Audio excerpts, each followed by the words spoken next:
In this video, I'm going to take a look at the worst possible loadout to take in the support class in Battlefield 1.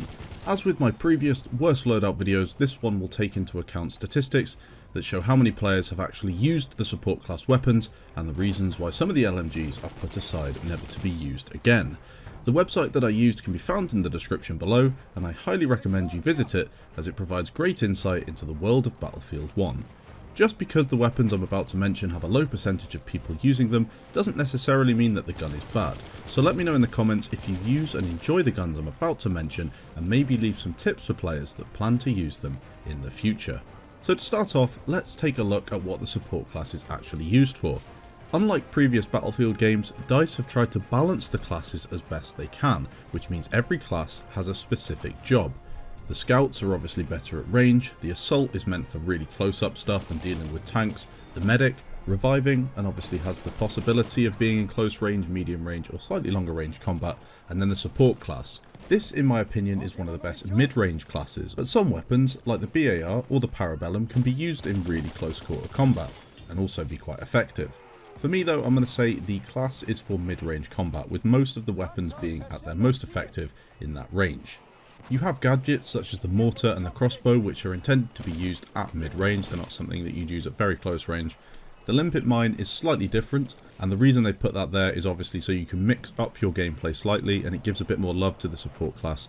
Mostly you'll see people bipodding with the support weapon, staying at a fair distance away from the action, but as I said, they have the ability to get into the action and mix it up if they want to. The most unpopular weapons within the support class, according to Battlefield Tracker, are as follows. It's also worth noting that I've removed the DLC weapons from this discussion, as it is far too hard to determine whether people aren't using them because they are difficult to unlock or that they are just rubbish.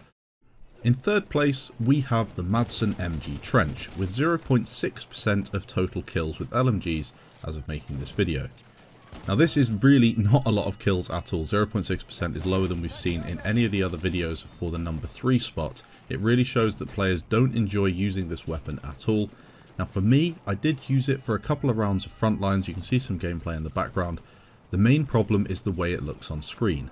When aiming down sights, the top loading magazine takes up a quarter of the screen, which makes it very difficult to track targets, and it's far too obstructive for me. The trench version of the Madsen is better for hip firing compared to the other variants, and offers a 5-shot kill up to 30 meters. The weapon isn't really that bad at all, but that intrusive magazine ruins it completely for me, and I couldn't really get used to it. Now of course the trench is designed for closer range engagement, so as you can see in a couple of these clips I'm kind of using it out of its comfort zone, giving it some longer range stuff to do, and it performed okay. It wasn't an awful LMG, and you guys have probably used it. It's not bad at all. It's unfair to say it's a bad weapon, but with that really intrusive magazine on the side of your screen, why would you stick with it?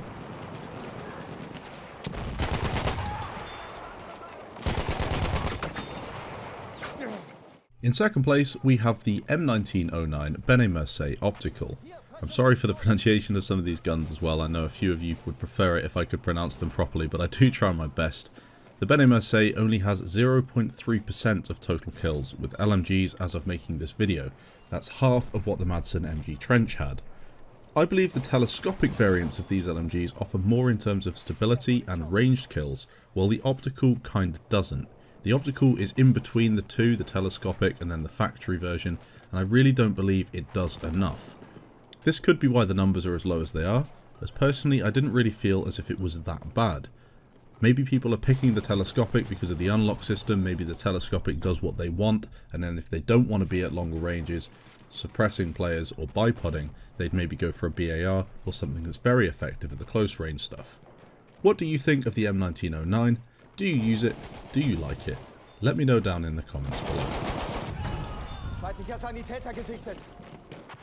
In first place, and holding the spot for the least used vanilla LMG in the game, we have, and you've probably already guessed it, the Gun Optical, with 0.2% of total kills with LMGs as of making this video. Now of course when the game first came out, the Gun Optical will have had loads of players using it, because it is the beginner gun. It's the gun that you are started with in the support class, but of course, over time, people have started to realise that the gun's actually not very good at all.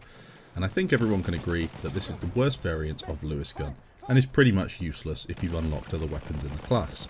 It's a starter gun, as I said, and I know from personal experience that the Lewis gun does not give a fair representation of what is available in the support class when you first start the game. The optical version is, in my opinion, the weakest version and just doesn't cut it. I hate the sights, I found it hard to find an effective range, and was tempted the entire time to switch to another support weapon like that bar. It's probably my favourite weapon on the game, the BAR. It does a whole load of damage to enemy players, although it's got a smallish magazine. It's really effective. Now when it comes to the DLC weapons, I've included a little bit at the end of this video. As I said, I have a bit of an issue with it. In my opinion, the Parabellum MG14/17 is by far and away the best weapon in the class, and although slightly awkward to unlock it, it's well worth the grind. Now I'm saying the Parabellum is the best on PC because of the way you can control recoil. I assume on console it's a lot more difficult to use. Maybe people could let me know in the comments down below. The fact the Parabellum is locked behind a DLC paywall is also not okay in my opinion, and I really wish DICE had made it more balanced and in line with vanilla LMGs.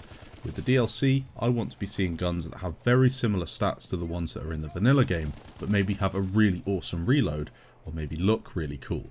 I want to be tempted to buy them because of the way they look, not because they're better than the other guns. I feel that that's almost pay to win.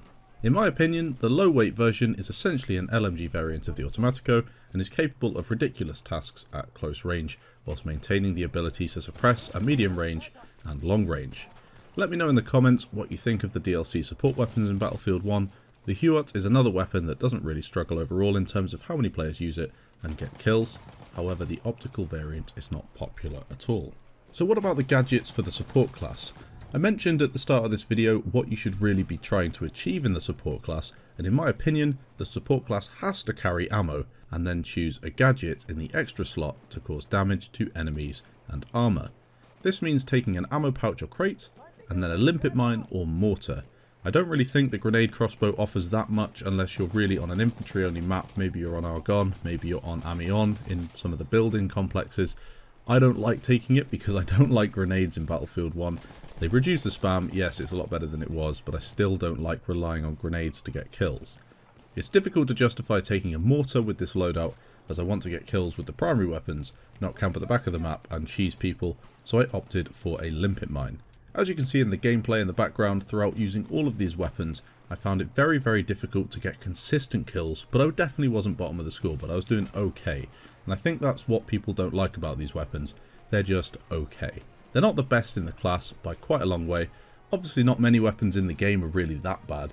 They're just average weapons. And once you've used them once, you move on to something else and you don't look back. Let me know in the comments what you think of these weapons in this video. Do you use them at all? I'm sure there are a few of you down there that use these variants religiously. Maybe they're your go-to guns in this class. I'm pretty certain that most people nowadays are using the Parabellum, the MG15, or even the BAR. If you did enjoy the video, please leave a like down below. Thanks for watching guys, and I'll catch you in the next video.